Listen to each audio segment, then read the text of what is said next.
Greetings, this is Ron Smalek. And it's Fellonius the Wizard. And we're taking a look at what was previously on Lost. And we have a little disclaimer, or what we could call it. Yes. We are now pre-recording one more, and this wasn't really planned, but we are taking the times we have. Yeah, so we are going to go ahead and start releasing these episodes. So episode 0, we recorded quite a while back. We're going to, well, you already know this by the time you get here. Yeah. I was just thinking that I should give them the whole schedule, but they would have already come out by now. Yep. So what that means, though, is that the next episode that you hear after this one, we will actually be able to respond to some of the comments that we got on episode 0, maybe episode 1. Exactly. We were hoping that we could get this done earlier. That's why we asked you already in the last episode. Yeah, but we didn't want to put them out too early in case we lost momentum and that thing. But, exactly. So we will probably catch up to the point where we can respond more real time. Yep. But just expect, well, as you've already seen, a delay in us responding to your comments on the show. Yeah. Okay. But still. All right. Okay, the 6 and 7 and 8 episodes. Yes, the first one is 6. This was House of the Rising Sun. Obviously, an episode focused on Sun and Jin, the Korean couple. Yes. Now, for this one, I'm going to talk about the synopsis in 2 parts. First, the flashback, and then the current day. Yeah. Just for easier for the people who haven't watched this episode or maybe don't remember it. But the flashback basically centers around how Jin and Sun are in Korea, and they are obviously in love, but she comes from a well-to-do family. Yes. He's a waiter, and they're kind of keeping the love secret from her father. Mm-hmm. Sun's father basically does give permission for them to get married, and the constraint is that Jin has to work for him. Yes. And she's not really too comfortable about it, but he wants to do anything he can to be with her. Sometime later, probably like shortly after they're married, he comes home late, and she's obviously stressed out that he's working too much. He gives her a puppy to keep her company.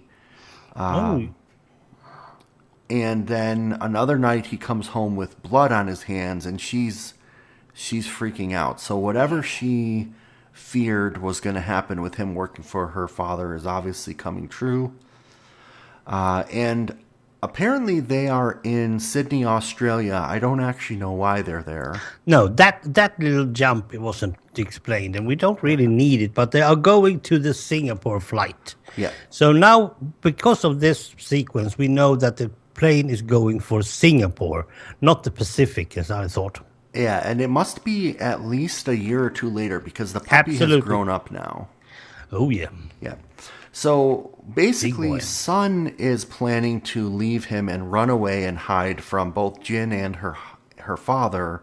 Yes. At the airport. And so we see Jin in line waiting for the tickets. We see Jack at the counter arguing.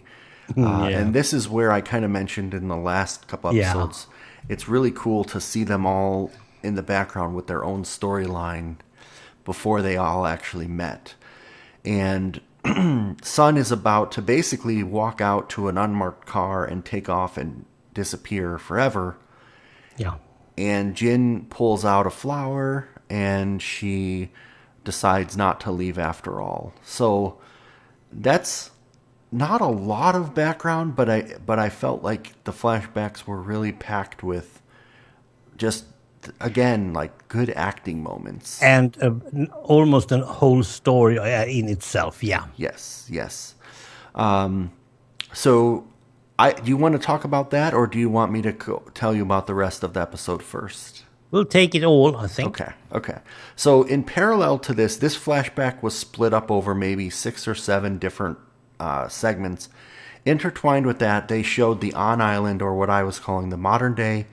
We have people starting to bring water from the cave to the beach.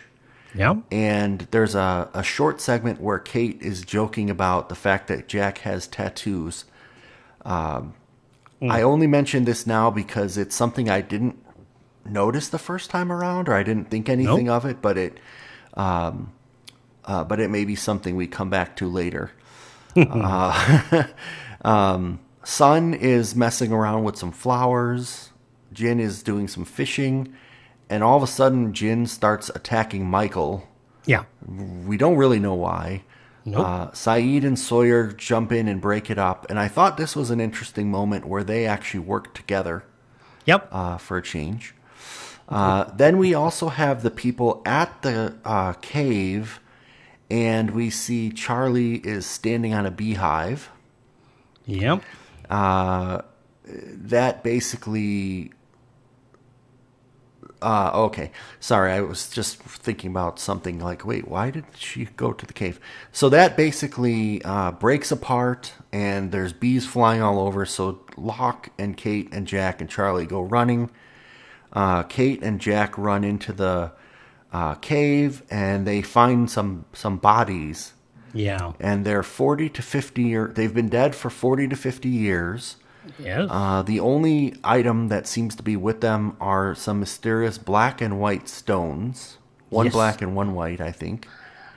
And I think Jack calls them Adam and Eve. I think he does. Yep. And then he realized... Only based on the fact that he can see that there are one male and one female. And I don't think he took it in any way. Yeah.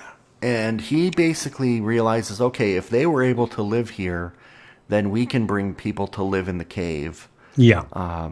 So that kind of cements it for him. Locke, at the same time, Locke and Charlie have split off, and Locke recognizes Charlie from the band and knows that he's, in withdrawal for drugs.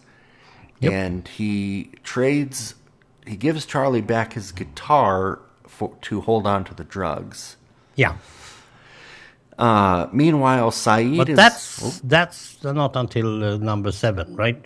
No, he gets the guitar in 6.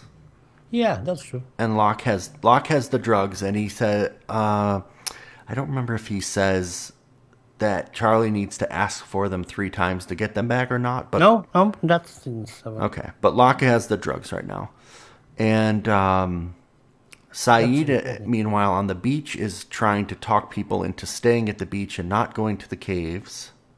Yeah. And Kate wants to stay at the beach. And Jack's not happy about that. And the last thing, and the most interesting thing to me anyway, that sort of mixes in, Sun speaks English. Yes.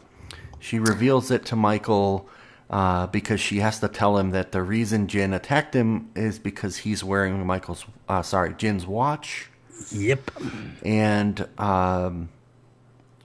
basically, the long and the short of it is that Michael gives the watch back, and Jin had been handcuffed to some wreckage because they were trying to figure out why he attacked, and Michael sets him free, but he does still have the handcuffs on his arm.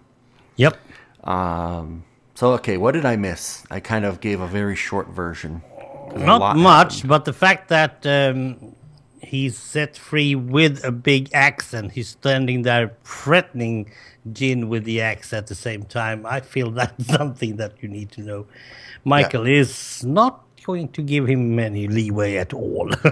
No. And there's in one of these 3 episodes, I didn't note it down, I apologize, but he even just gives him this look, and he's like, no, don't do it, don't even think about it. He's definitely standing up for himself, much less a confused parent and more of but there have been happening some other stuff during the episodes, and but we'll get back to it in 8 because that's where he do it. But in 7, there's something else about Michael. We'll get back to it. Okay, so it's so twined, all this. Oh yeah. Yeah. It's not only the episode of the person, the character. It's always something else going around in the background that has nothing to do with the person in character. Yeah, that's the hard thing to hold on to. But Yeah. I love it totally. This is where, yeah, again, like people started losing some interest. I think it probably gained interest, but in the long run, people started losing interest because it gets very complicated. That's the fun part. Yeah, no, I definitely enjoy it. So I guess let's start maybe with Jin and Sun. What do you think about? She speaks English, and she was going to run away and hiding things from him, and he's doing. Let's start with the young son. Okay. That's because I've got the feeling that she was a brat.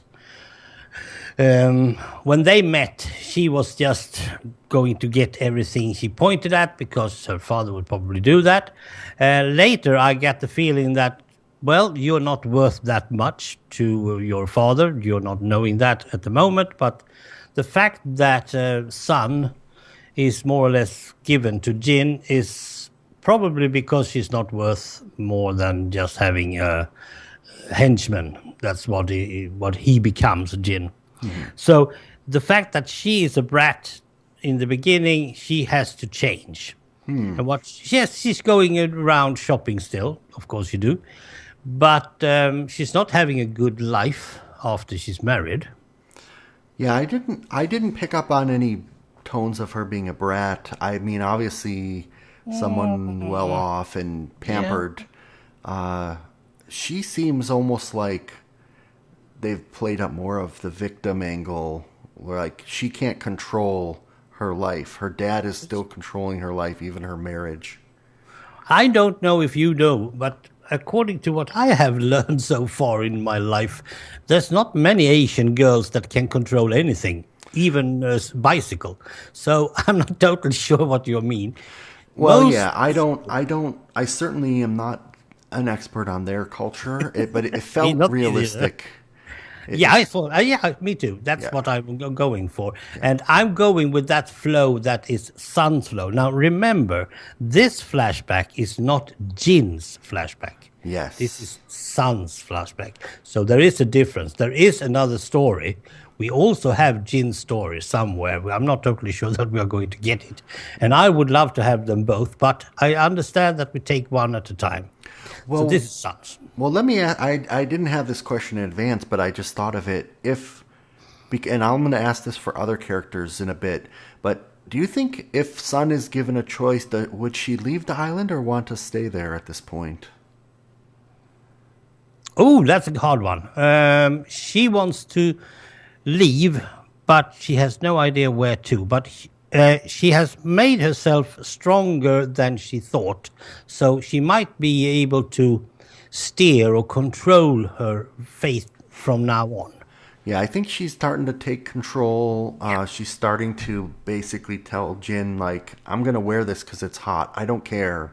Yeah, about and propriety. Then I'm doing the opposite. I'm noting on Jin that he's losing his grip. Yeah, but Sun, basically right before the series started, she wanted to change her life.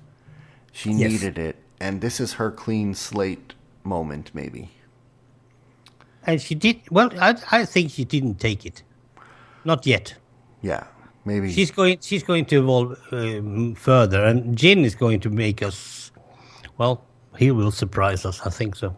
Yeah, he hasn't. I think that's a good point. This was not his flashback yet, and we haven't really gotten a chance because of the language barrier, and also, he's just not sure how to fit in. And we don't know if he knows English. Correct. Yeah, it doesn't seem like it so far. No. Were you surprised when she did? What she did? When she revealed that she spoke English? Was that a surprise? No. They were talking about lessons. You have taken your lessons. Mm-hmm. And the only lessons I could think of was language lessons. Yeah. But I didn't think it was English, no. Perhaps Japanese or any other. Because Korean and Japanese are pretty similar. or Indonesian, I should say. So I thought that she was going to be somewhere in the Asian area, but not English, no, as such. Yeah, I think I was mildly surprised the first time, but this time, I mean, I knew in advance, but I was really looking for how they build up that the reveal. And then looking back at other episodes, for some reason, I thought that some other people might have guessed before she came out to Michael, but obviously not. Well, no, I'm not totally sure, and I'm not totally sure because neither you and me were back in 2005. Yeah. But if we are thinking back, I can imagine, I hope we'll see this in commentaries later on, I thought that now that I know that you know English, it feels like she has been almost on the verge of saying it several times up to this point. Yes. But she didn't. And but when it happened, I didn't notice it. But now, looking back. Yeah, that's like when the one puzzle piece clicks in place, now all of a sudden all the times come rushing back that she was on the verge. Yeah. So you are having a bit of an advantage here. Yeah. But it's good. Like I said, I'm trying to look at it anew. So. Right. What? I mean, I have other notes, or did you have any other thoughts? Let's see. I have not much on Jin and Sun because. It's that ownership thing with Jin. Because he had done all he could, he owned Sun. But on the other hand, he is just taking care of his employer's daughter as well. So I'm not totally sure. That's why I say we need to have Jin's story first before we judge him or doom him or whatever. Yeah, and I just... looking at the episode titles, I cannot remember when or if we get that anytime soon. Yeah, that's true. And then we have the other guys. Well, what about Michael? He's closest tied to them. Yes. At this point. And he is just standing up for himself. And that's actually a good thing because we are going to learn his occupation status in the next episode. And then suddenly that puzzle piece just fell into place. Yeah. This is not a guy you are going to argue with, actually. All right. Yeah. But there is one person, and I'm not totally sure that I should say this. This is my favorite, so I shouldn't say it at all. It's Kate. She is actually, and this goes for all 3 episodes, she's horny. Well, that's one of my notes, is that she seems to be flirting quite a bit with Jack. Yeah. And he almost seems oblivious. I think he knows, but he just doesn't have time to deal with it. It's not high up on his agenda, no. And the fact that she is reacting to that tattoo business, why would she do that? Because, I mean, we are watching tattoos all over the place. Well, why is she... just because she wants to connect. Yeah, and I'll tell you, what I have noted as my least favorite moment of this whole episode is when Jack and Kate are running from the bees, they run into the cave, and they both take their shirts off. And I just felt like that was just for the audience. Yep. It doesn't help against bees. And I think they sort of acknowledge it in the writing of the show, like, hey, they recognize each other. They know that, oh, how convenient. And then I think Charlie walks in and makes a joke about it. But that's bad joke. That's kind of, and it's not a moment I didn't like, but if I had to pick a least favorite, that's actually, I didn't enjoy that at all. But it connected also to the Adam and Eve theme we are going to have.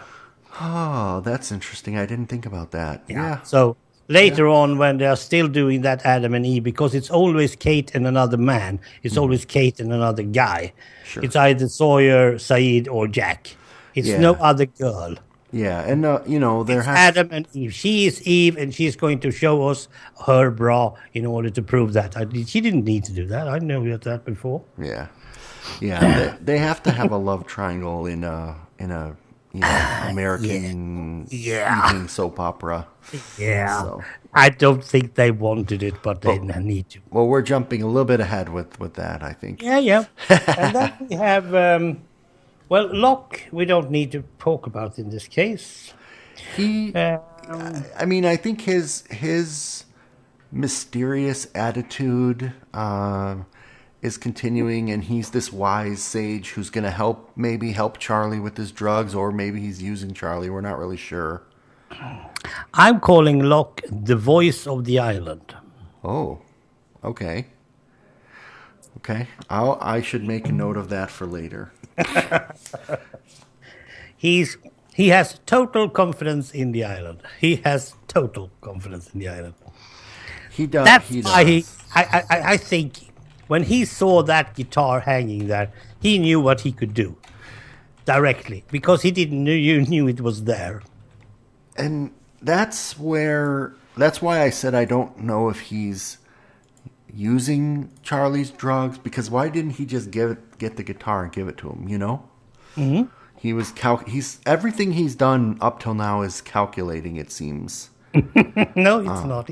He's listening to the voice. He is the voice of the island. No, well, but I mean, like the dog with Michael, he calculated to get the dog and give it to Michael, and then this stuff with Charlie and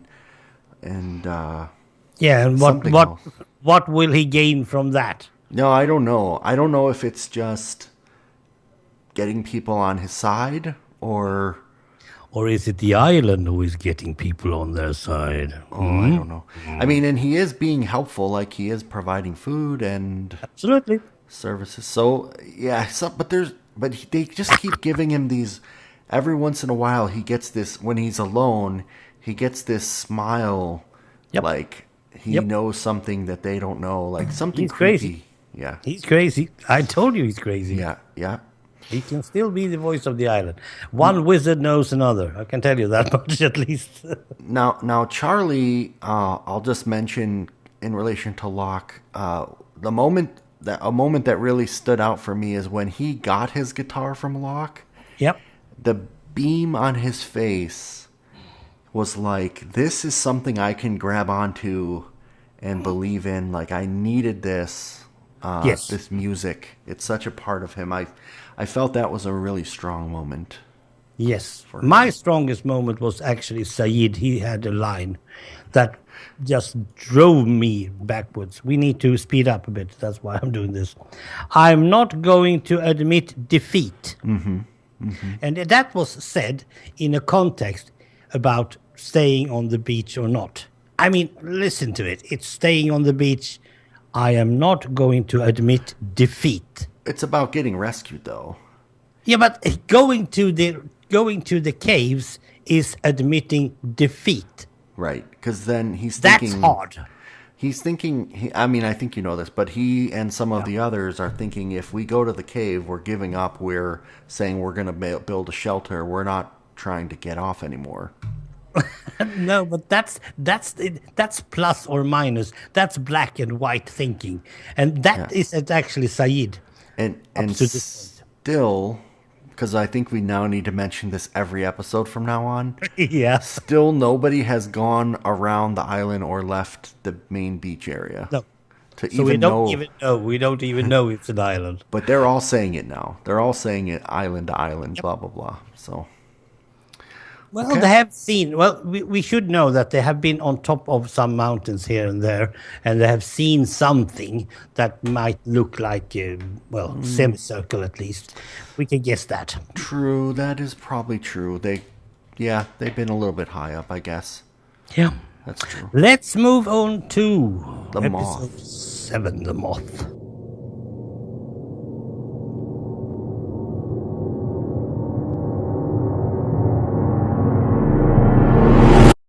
Okay. And I absolutely had no idea who this could be until I saw the first flashback. Yep, I agree. I didn't know who. I didn't know what. I couldn't remember what this title related to. And honestly, this is, I think, my least favorite episode so far. Yeah, I can totally agree with you. It's fine. There wasn't really anything wrong with it.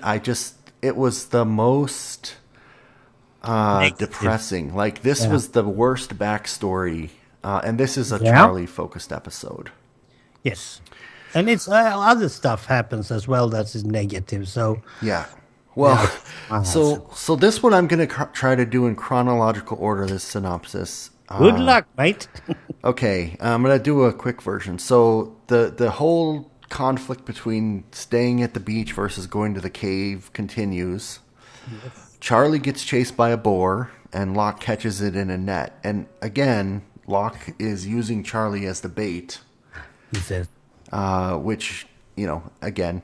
Oh, okay, I'm sorry. This is the point where Locke says, ask me 3 times and I'll give you the drugs back. yes. This is where he says it. I apologize for that earlier. That's no big. And then we get Charlie's flashback, Yep. which starts off with him in a confession booth, and he just has some basic rock star confessions. Yeah.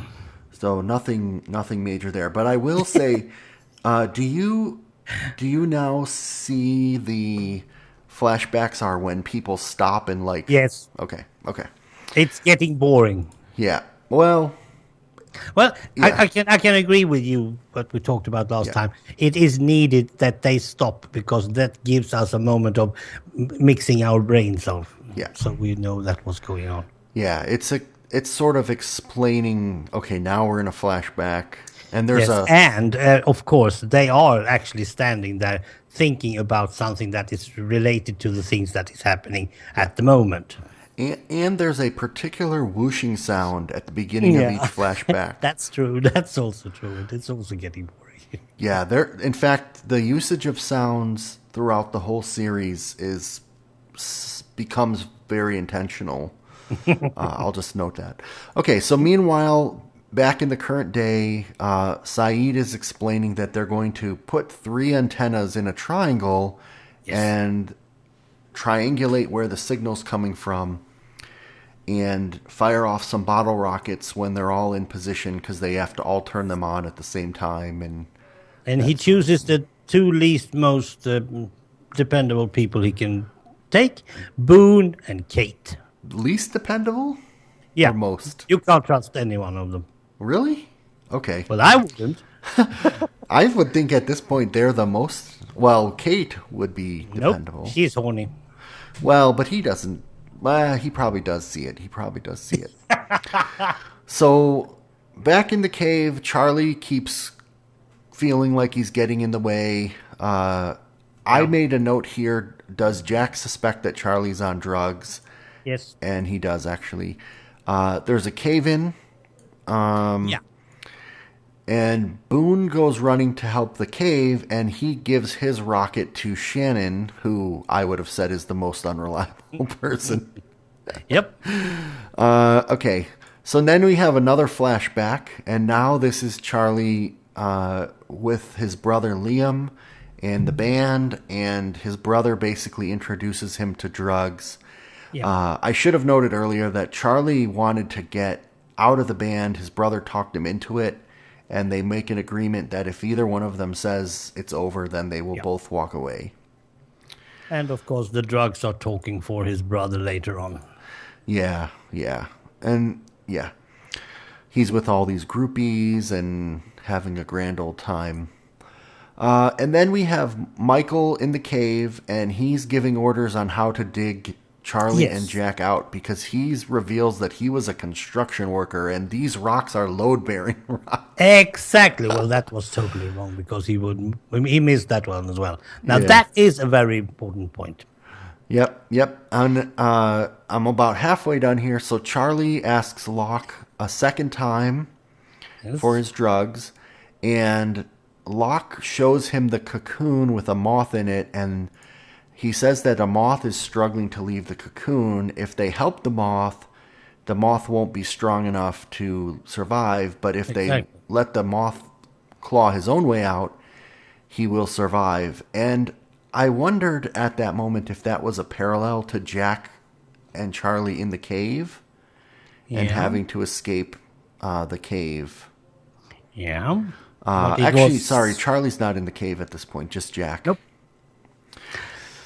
So then Sawyer Sawyer's supposed to get Kate, and instead he goes with her in the rocket, and he's kind of teasing her around a bit, and then he lets it slip, maybe on purpose, that Jack is trapped, and she goes running back to the cave. Mm-hmm. Charlie volunteers to crawl into a cave to try to get Jack out. They dug a little hole. Yep. We have another flashback. Liam is really out of control, and he basically turns on Charlie and he says, hey, if you're not going to be in the band, what use are you? So again, just putting Charlie down. Yeah. And makes him go do drugs even more. Yeah. Well, that's when Charlie starts the drugs for the first time. Yeah. So basically his brother is a real piece of work. To put it mildly. So Charlie's in the cave, and he's telling himself he's going to be useful. He pops Jack's shoulder in place. Yeah, that's good. And suddenly Jack, there's one more flashback. This is one that I thought came later in the season. Now Charlie's in Sydney. Yeah. So now... With his brother. That wasn't a surprise. Yeah, he walks up to the front door of this house, and there's his brother in a cardigan and looking all cleaned up and with a family and a daughter. Yeah. And basically now his brother left the band, started a life, and is cleaned up, and now Charlie's the one drugged out trying to get the band back together. Yeah. And once again, his brother, lets him down. Yep. And Charlie's, feels useless, and it just... Oh, that brother. I mean, I'm glad he got cleaned up, but he basically left his brother in that state. Yeah, hanging, actually. Yeah. So then, so almost done. So Jack's in the cave with Charlie. He reveals that, yes, he does know about Charlie, and that's basically the reason he wasn't asking him to help. And Charlie sees another moth and follows the moth to dig a hole out the back of the cave. Yeah. That was clever. Yeah, and so now Charlie is feeling like he's useful again, and he and Jack have a little moment. Then we see Saeed, and the rockets are going off, and the antennas are put up, and he gets a signal, and it's like he's about to figure out where the signal's coming from. Yep. And whack, he gets hit in the back of the head with a stick. Yep. And then the final scene is Charlie asks for his drugs the third time, and Locke gives it to him, but Locke looks sad, but he doesn't realize that Charlie has made a good choice and throws the drugs in the fire, which was good. I thought that was played out very nicely at the end, actually. But now, it doesn't get better later on. Well, yeah. So I have a bunch of questions and some points, but what do you want to get into it? Well, I want to start with Michael, and I want to start with my favorite moment of this, because it's not the best episode, as we said, but when Michael tells the people that he has been a constructing worker, and he's talking about bearing and stuff, they do a quick shot on Walt, the son, and the gleaming of the eyes suddenly of pride of a father he had never had. It was a sudden movement in Walt that he was just quick. That was over in an instant, but that just caught me. Yeah, I felt like that moment was a little too forced when he's like, I got this, I'm a construction worker, and then he starts ordering people around. I felt it was a little too... No, it was logic. Yeah, I mean, it's fine. It was fine. It just felt a little too... Yeah, but Walt's eyes was actually the one that I thought about. Yeah. The fact that Michael is a construction worker, well, he handled the axe okay in the previous episode. But that was my favorite. Then there are only negative things. I didn't like them putting down Saeed in the end. Well, there's one random moment that is actually my favorite, and you mentioned it before we started recording about introduction to a character named Scott or Steve, or Scott and that's Steve. right. Suddenly, they wanted more people to get up and help Jack out of the cave. And how you, Scott? Can't you help him, Steve? I think he says Steve or whatever he says. He's like, I'm not Steve, I'm Scott. I'm Steve. So I totally missed that my first time through.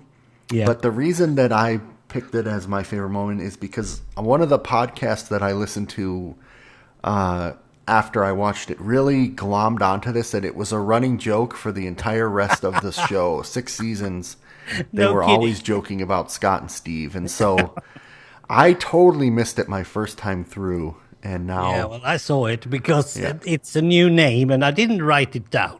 Yeah, because if any Scott or Steve had suddenly showed up again, then I would have written it down, but I didn't. Well, that was that was a fun moment. Yeah.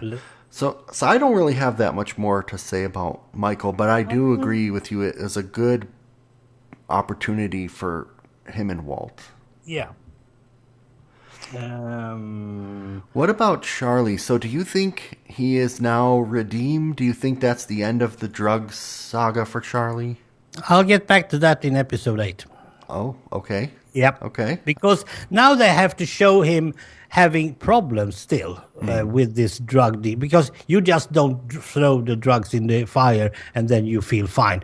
I've been doing some similar things. I was going to let go of snuff after 37 years. Mm-hmm. I've been snuffing my whole life, more or less. And that took me 3 months, not 3 minutes. Sure. So I was climbing walls the day after. Oh, and we need to see that he's climbing trees at least. Okay. Well, if you don't want to talk about that, what about this whole scheme with the antenna? Now, That's interesting. The way that I understood it was Saeed said that if the signal's coming from inside the triangle... Yeah. Is that true, or can it be outside the triangle? They just need a triangle. No, if it's strong enough, you can get where it actually came from, because you are getting from several places at the same time. And if you in his apparatus can read where the other 2 antennas are, so he can actually see it. So it's more like a radar. But it doesn't have to be, the source of the signal doesn't have to be inside the triangle, right? No, but it's usually all when it's that strong. Okay, because the reason I bring this up is because they really didn't go that far with these antennas. No, we know that. And I think it's pretty obvious that it's coming from somewhere on the island, like beyond where they've been. And so I think he said that if the signal's inside the antenna, they'll be able to find it. And that part made me think that the island is too small.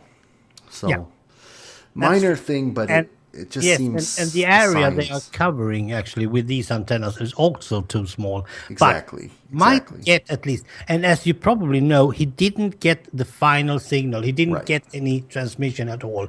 And they were probably... I think Saeed was on the spot where they found the signal first. Well, I think they would have gotten the direction. So they would have known that point A was weaker than points B and C, so therefore it's in that vortex. And it would not. Yeah.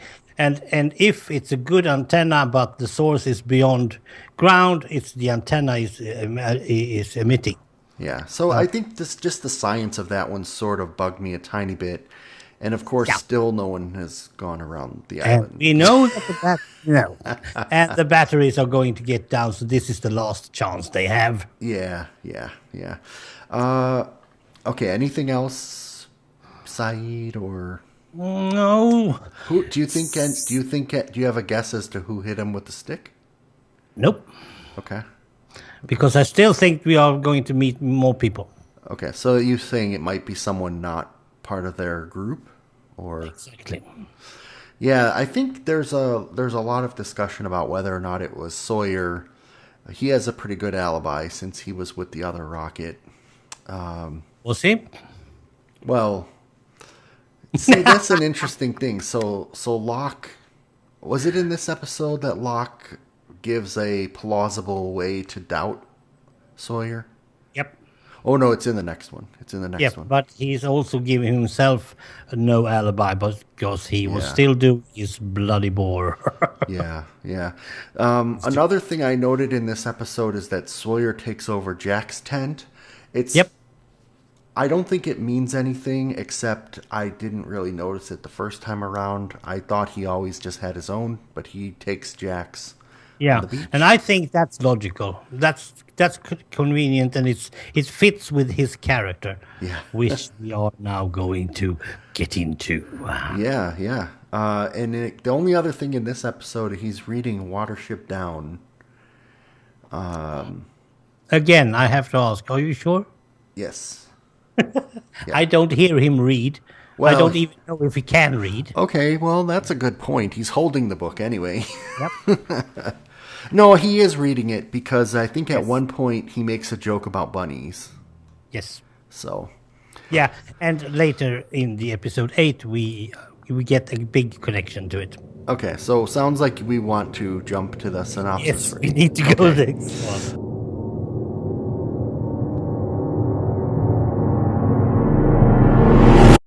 Okay, this is Sawyer's episode, and Confidence man.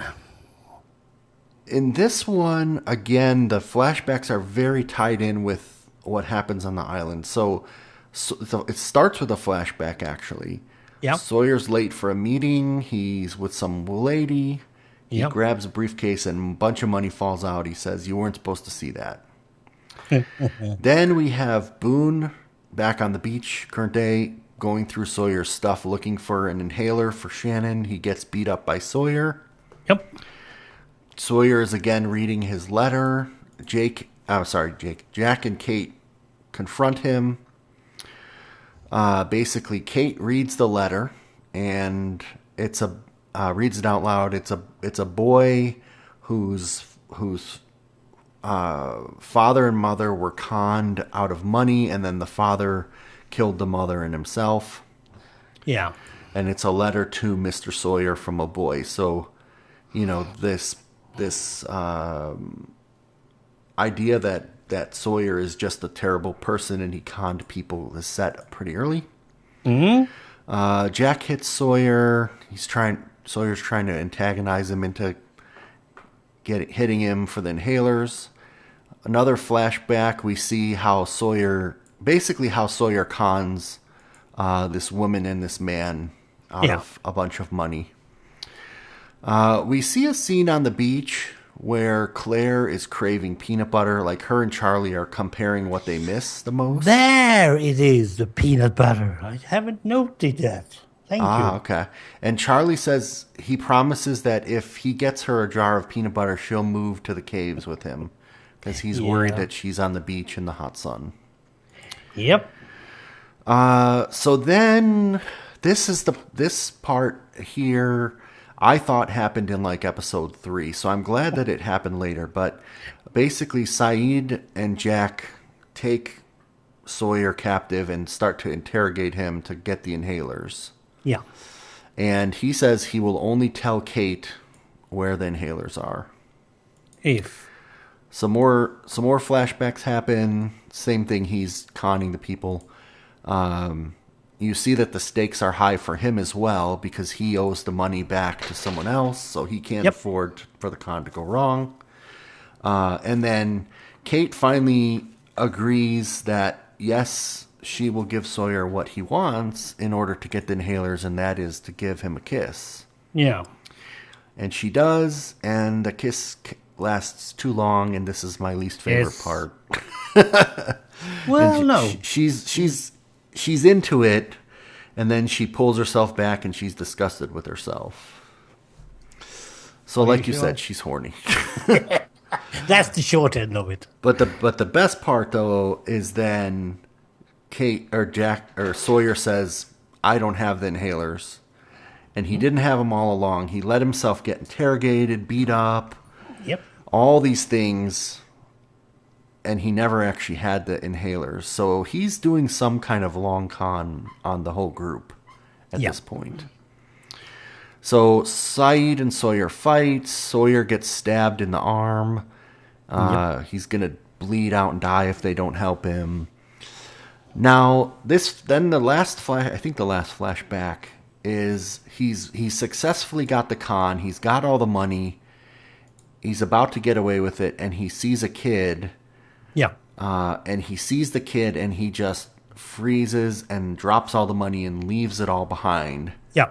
And I think this is what's happening right before he gets on the plane. Now his cover's blown, and he is fleeing the island because he owes people money on the island. Yes. And so obviously this must come after the letter. This is not the kid from the letter. Exactly. But this kid reminds him of the other kid from the letter. Yeah.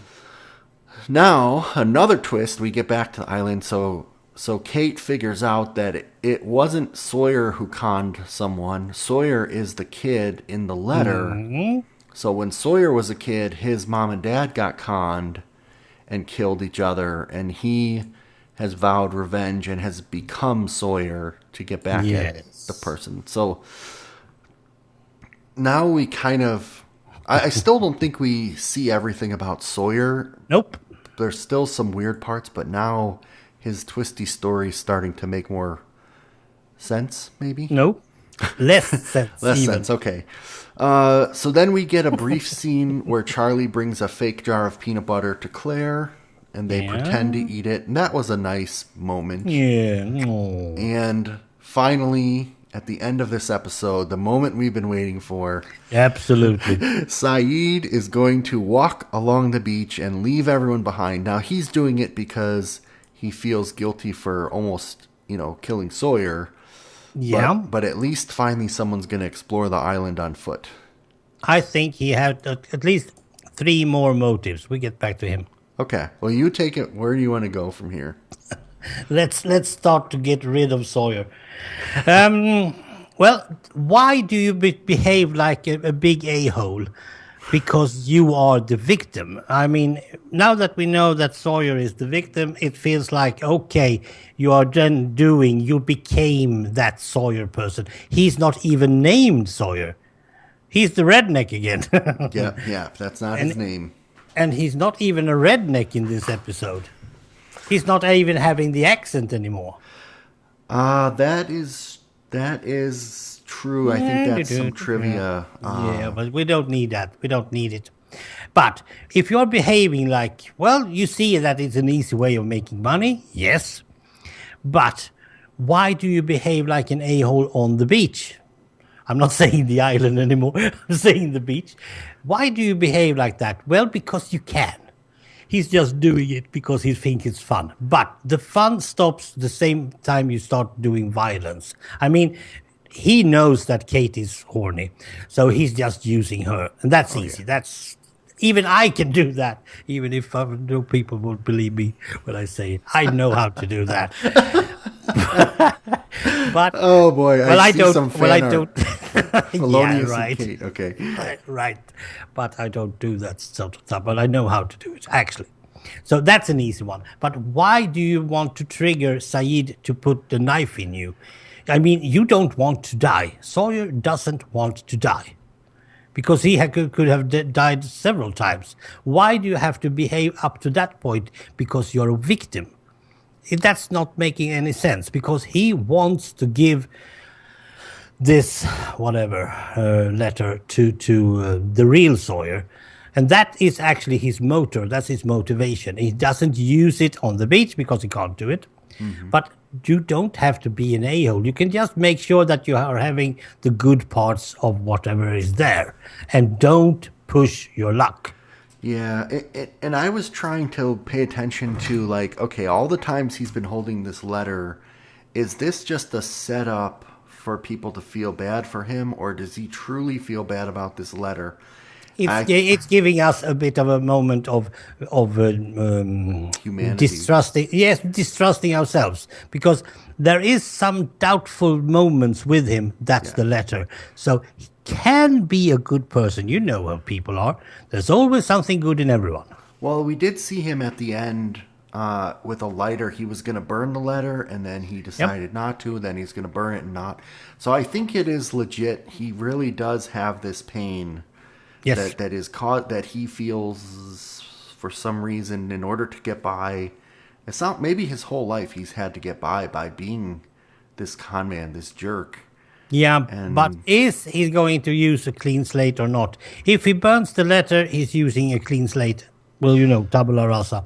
But if he's not burning the letter, he's keeping it because he's going to be saved. So everyone else so far in their flashback has come to the island and gotten an opportunity to change, and he's the only one who hasn't taken advantage of it yet. Exactly. Oh, okay. That's a good one. That was my initial thought. I said, You don't burn it. I said to myself, don't burn it because you are going to need it. Okay. Not for the things that he wants, but that's not the point. Yeah, I'm glad. For some reason in my notes, I wrote, glad Sawyer did not burn the letter. Exactly. I think that would have been too cheesy.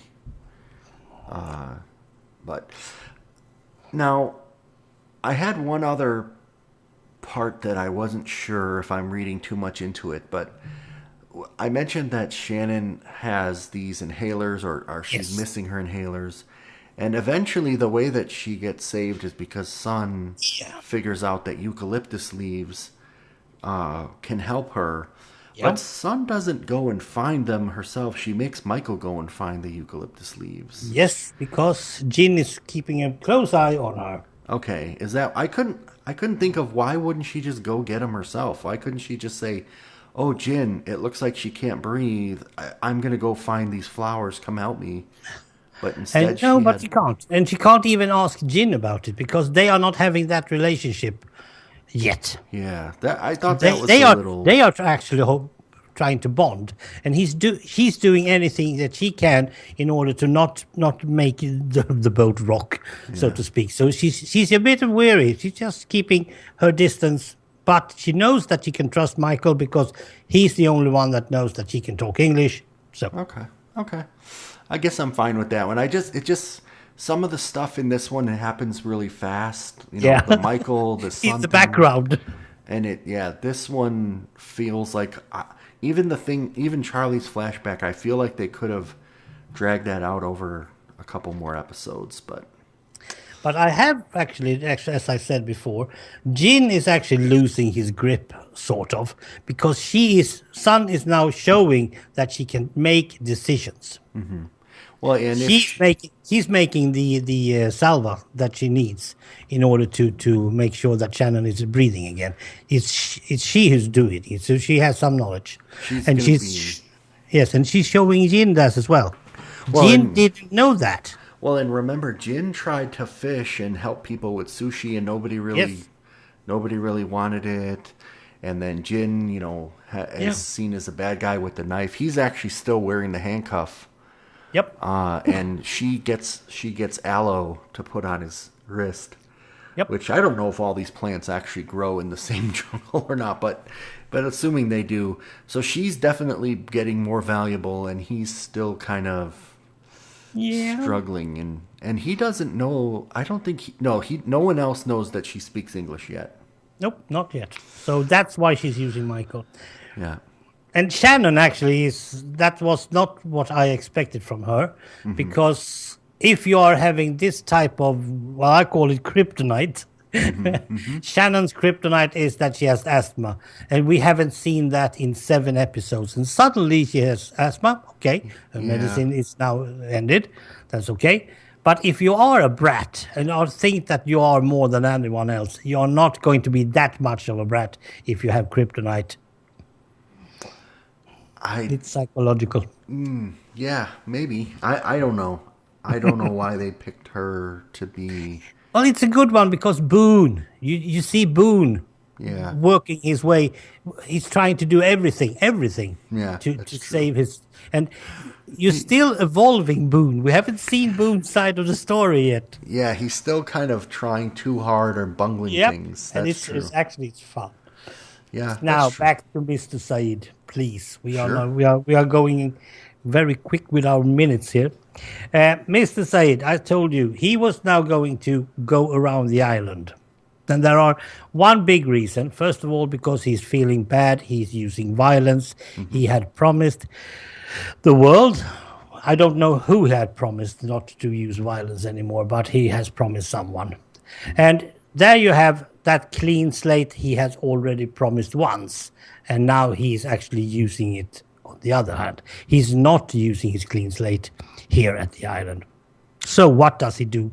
He says that he's going to go around the island. Someone has to do it. The strange thing is he goes the wrong direction, I think. Why? Why? What do you mean? Because I have seen a Minecraft version of the map and I want him to go to the other end. Oh, that's okay. So you have some pre-knowledge. Yeah, but I'm not totally sure that that knowledge is actually valid. That Mr. Prof. Snape need to fix for me. Well, now, the thing is that he cannot stay on the beach for one other reason, and that's because Sawyer is there. And they are not going to be able to be meeting each other in the near week because there are going to be more violence. Sayid is absolutely determined it's going to be more violence. Second of all, he can't go to the caves because he is a very proud man and he needs to be staying on the beach because he has said so. It doesn't mean how many clean slates this guy gets. He's going to keep his promises, his principles and all that. That's important to him. It has nothing to do with the fact that he's Iraqi or whatever. It's just that the person he is. And he's very strong about this. That's good. We have no idea if he's Muslim or anything like that. That has nothing to do with it. And third of all, he is going to find the guy who hit him. Okay. Now that's a feeling I got. Now, remind me if this happened or not. In one of the first episodes, Saeed's on the beach and he has a picture of a Yes. Middle Eastern woman. Yes. Okay. I can remember that hasn't come into play or anything yet. But I was just thinking that. Did he say in this episode that he promised her? No, he didn't say that. No. Okay. He had made a vow that not use violence anymore, and I broke it. Okay. Something like that.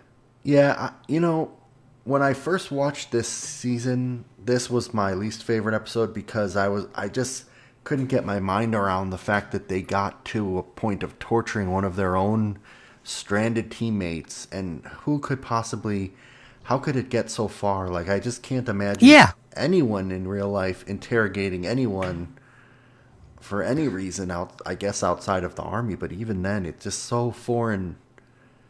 Well, I can see it. I can absolutely see it because this guy has been doing it for years and it's his second nature that he's trying to get rid of and he can't. And he just goes into torture mode and do it because he's angry. He has many issues with violence and stuff. Now, I would say that Sayid is more of a victim than Sawyer is. But, I mean, Jack is going to fist fight Sawyer. Yeah, but that's Saeed's just putting some bamboo under his nails. Like, I don't know. I think, they were going to maybe kill him. I've seen this now in maybe 3 other TV shows since Lost. Lost was the first time I saw a group of survivors make the decision to torture one of their own. Yeah. And it always is unsettling to me. I guess it's more plausible this time, seeing that Shannon's life is in danger, than the first time. Yes, but still, it is a way too far, and they are trying to make it that it's Sawyer who is doing it because he can say stop at any moment, and he can, but that's because Sawyer doesn't want to because it's Sawyer's episode. Well, and this is where I feel like, okay, the society they're creating is really lawless. Now, I am hoping next we're going to start getting some laws because otherwise these other people are going to start. Yeah, well, we have all read Lord of the Flies, haven't we? Yeah, exactly. Well, that's kids though, right? This is adults. Yeah, but if you are having a society, you are having kids as well. Yeah, and kids from a special school that is brought up in a special way, they have rules as well. Yeah, I think this is just where I reveal my own aversion to violence. Like, well, I don't like it either. I'm not even sure if any of these things in this whole series happened to me. I'm not even sure I would throw a punch. I would defend myself if someone punched me.